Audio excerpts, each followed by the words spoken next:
on 12 News, a student walkout supported by teachers and parents. Then honoring veterans by helping veterans reflect on their service.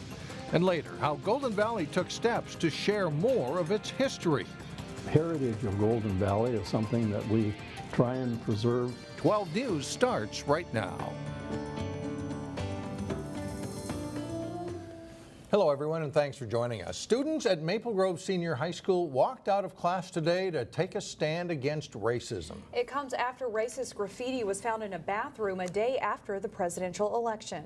Shut it down! If we don't get it, shut it down! If we don't get it, shut it down! Today's event was organized by different student groups. Teachers and parents also showed their support. Many in the crowd, both black and white, say the walkout won't make a huge difference, but it is a start. I was mad. I was speechless. They had no words. I thought that was crazy. Like I said, that was my own because I know now some of these white kids really feel that way. I'm here to protest the racist actions of an individual. That does not represent all of us. The graffiti included a racial slur and other markings like whites only and Trump train. The Osseo School District and the Maple Grove Police are investigating the incident. A contracted bookkeeper has been fired after the North Hennepin Community College Foundation discovered a theft of $180,000. That represents about 20% of the foundation's funds, which are used to provide scholarships. The theft was discovered during a routine audit, and the findings were turned over to Brooklyn Park Police. There's no word on whether charges will be filed. In a statement, the foundation says despite the loss, all scholarship commitments made for this year will be fulfilled. On this Veterans Day, a tradition that started after World War I. We came out to honor the veterans on Veterans Day, or as we call it, Armistice Day, the 11th hour, the 11th day of the 11th month when World War I ended. Victory Memorial Drive in Robbinsdale marks that historic moment 98 years ago. At precisely 11 o'clock on 11/11, the flagpole always casts a shadow on a designated area. When that happens, a hush falls over the crowd of students and community members who informally gather to remember. They're a typical group of 8- and 9-year-olds, and that when they hushed about 2 minutes or so before, it's fascinating that they really somehow it sunk in. Armistice Day became a federal holiday in 1919. It wasn't changed to Veterans Day until 1954. In Plymouth, a senior living facility helped veterans reflect on their service. Delane Cleveland spoke with a couple local veterans to learn more about what the day means to them. Lower this. Yep. Interior decorating requires a certain skill to ensure that everything looks just right. That's important to the staff members here at Trillium Woods, who are putting together a wall of photos in honor of the 40 veterans who live at this senior living community in Plymouth. I'm very pleased, and I'm sure all the veterans are, that that's happening. Mal Moore is one of those veterans. He served in the Army for 2 years in the 1950s as a counterintelligence agent in Germany. You know, I was 22, 24 years old, and it made a huge impression on me. The same can be said about Don DeLine. I came in the military in, I think it was 1968. Spent 26 years on active duty. He spent all those years serving as a JAG Corps officer in the Army. I spent 26 years doing strange stuff.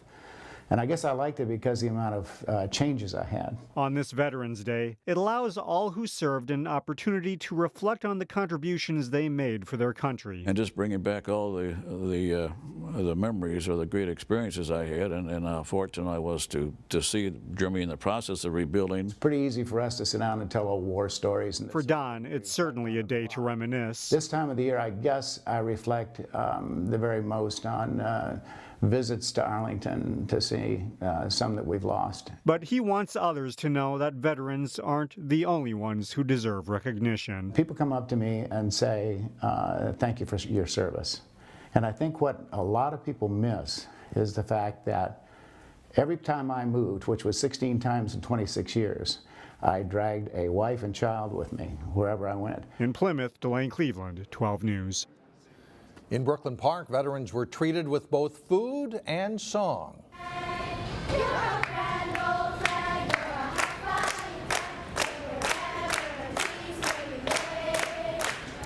The new Hy-Vee restaurant served up free breakfast for vets while students from local schools sang patriotic songs.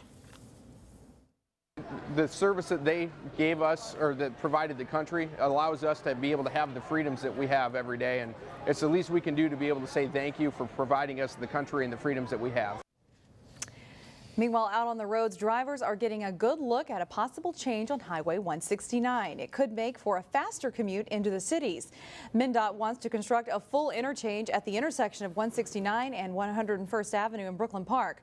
The project also would turn 101st Avenue into a 4-lane road between Jefferson Highway and Zion Avenue. The project is not currently scheduled for construction, but MnDOT has begun collecting feedback. So far, they've got some positive. It'll be safer because the people who are getting on and off of 169 will have a safe place to enter and exit, unlike what the intersection is right now. And I think it will be great to connect the west side to the east side of 169 because right now the road's cut off. You can see the plans at Brooklyn Park City Hall and at the Brooklyn Park Library. In Plymouth, the new lanes of Interstate 494 have been open for about a week, but there will be more lane closures this weekend as some touch-up work is finished on the 2-year-long project. 494 southbound from Bass Lake Road to Schmidt Lake Road will be reduced to 1 lane Saturday morning and will be down to just 2 lanes until Monday morning. Coming up, how Golden Valley is preserving even more of its history. Then later in sports, we'll hear from 3 local squads getting set for state football quarterfinal games on Friday night. But first, our November honeymoon continues with more nice weather.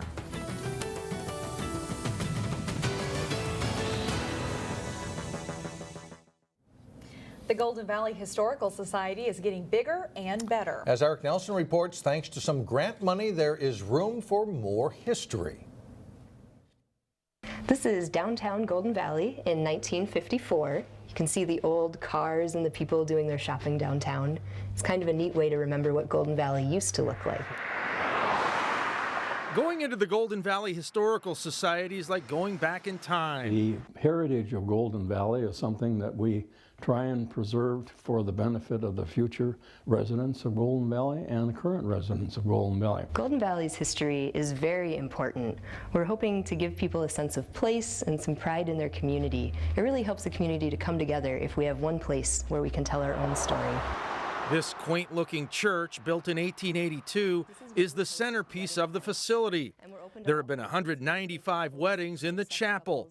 It's all part of Golden Valley's golden past. It's something that have been cherished by residents or pioneers, and it shows the current people how the people of Golden Valley developed Golden Valley. The Historical Society is also growing. This is the new addition. It was completed in 2014. Thanks to grants and money from the city, a new building was built for $180,000. We've been thinking about this for decades. Before we bought the building in 1997, and for the 20 years since then, we've been really gearing up to have an exhibit like this. When the museum exhibit officially opens in December of 2017, it will punctuate years of effort. There will be permanent and rotating exhibits, along with artifacts and relics, such as old street signs, candy machines, and other throwback items. Golden Valley was one of the first suburbs in the nation to have a civil rights director, so we tell that story. Visitors may even find out about Farmer Varner, who looked into the valley many decades ago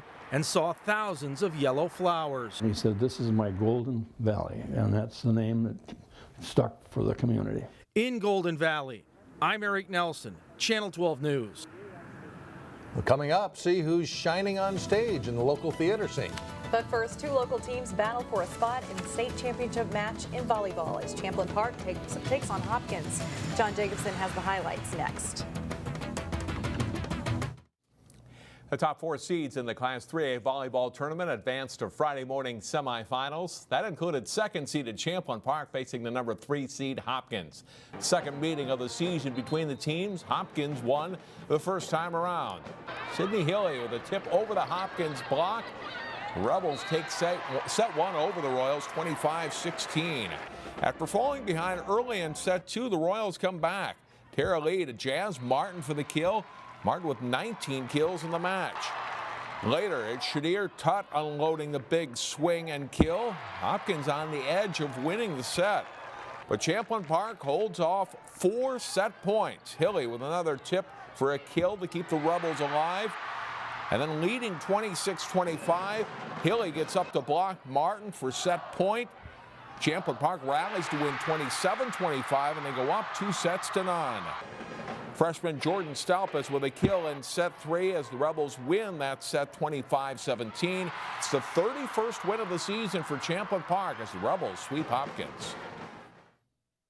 We told them we have 1 hour and then we're done. We're not going to talk about it. We're not going to dwell in the past. It's over. Our focus is going to be after 1 hour. Our focus will be tomorrow. The biggest positive of playing them a couple weeks ago was, it was fresh in our mind as far as what we did well against them that we could try and do again today and see if those things were still going to be open, and we watched some film on it. Champlin Park plays Egan for the 3A championship. Hopkins meets Lakeville South for 3rd place. In Class A this afternoon, Heritage Christian gives top seed Mayor Lutheran a good battle in the semifinals before falling in 5 sets. Bella Leon had 19 kills. Heritage will play in the 3rd place match on Saturday. Totino-Grace is no stranger to postseason football, and the Eagles took it to a quality opponent Thursday night. Totino-Grace led Lakeville North 28-0 at the half on the way to a 42-14 win over the Panthers in the Class 6A semifinals. Quarterback Kyle Halverson threw for 2 touchdowns and ran for 2. Ivan Burlak rushed for 106 yards for the Eagles. They advance to play Blaine in the state semifinals next Thursday at 7 o'clock at US Bank Stadium. It'll be a cool night Friday, but the Class 6A football playoffs heat up. Champlin Park is set for the state quarterfinals after a 35-33 win at Eastridge last week. The Rebels built a big lead and held off a late Raptors charge, stopping a 2-point conversion try that would have tied the game at the end of regulation. Friday night, the 7-3 Rebels take on 9-1 Rosemount. A lot of confidence. We've scored a lot of points offensively the last 3 games, and our defense keeps stepping up, and yeah, a lot of confidence. We actually probably one of the smallest D-lines in our conference, or probably in the state, but we got power, speed, and we can beat anybody with that. Offensively, they're good. I mean, they're big. They got some guards that are just huge. I mean, they got some guys that they'll be able to do some things, but I'm hoping we get in there and fight and we take care of the football. Rebels and Rosemount kick off at 7 o'clock Friday night at Woodbury High School. Maple Grove also had a very close call, but lived to play another day after winning a thriller last week. The Crimson fell behind 17-0 against Edina before battling back. A clutch fourth quarter drive that included 2 fourth-down conversions led to a winning touchdown run by quarterback Brad Davison. Friday night, Maple Grove gets a rematch with Eden Prairie, a team that beat them 28-15 during the regular season.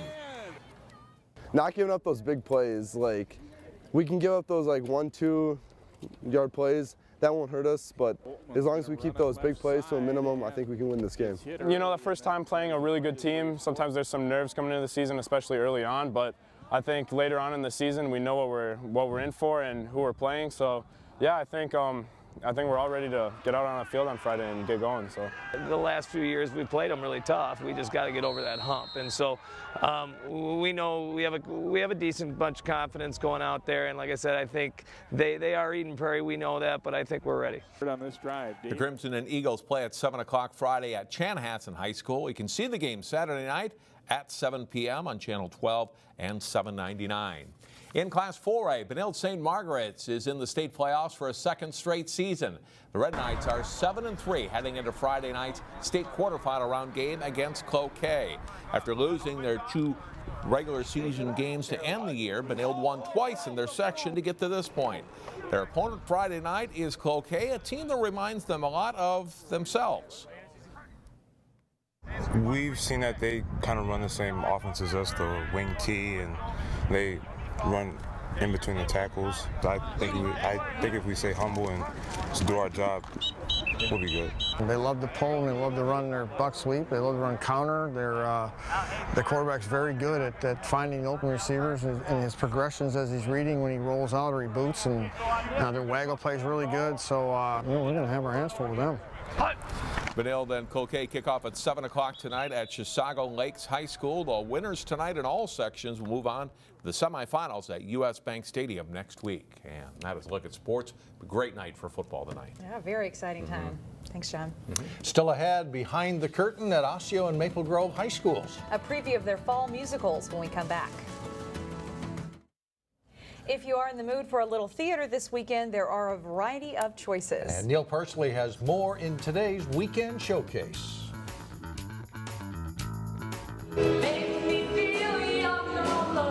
Always up for a challenge, Maple Grove Senior High is presenting an ambitious and colorful version of Pippin. Creatively using a performance troupe aboard a Mardi Gras float, the cast tells the story of a young Prince Pippin searching for meaning and significance. Anna Blesner's voice shines as she plays Pippin's grandmother. I am there to kind of give him hope, and I'm one of the only good characters really in the show where you can really, sing along and just enjoy it. The costuming, hair, and makeup were a major undertaking for this large cast. Getting everything done in time for the show. Like, for example, today during our dress rehearsal, we only had 45 minutes to do hair and makeup for like a cast of 37 people. Osseo Senior High is presenting a delightful version of Once Upon a Mattress, a musical comedy adapted from the Hans Christian Andersen fairy tale, The Princess and the Pea. Emily Anderson plays the Princess Winifred. I'm a little out of the ordinary. I am not very ladylike because of the fact that I came from the swamps.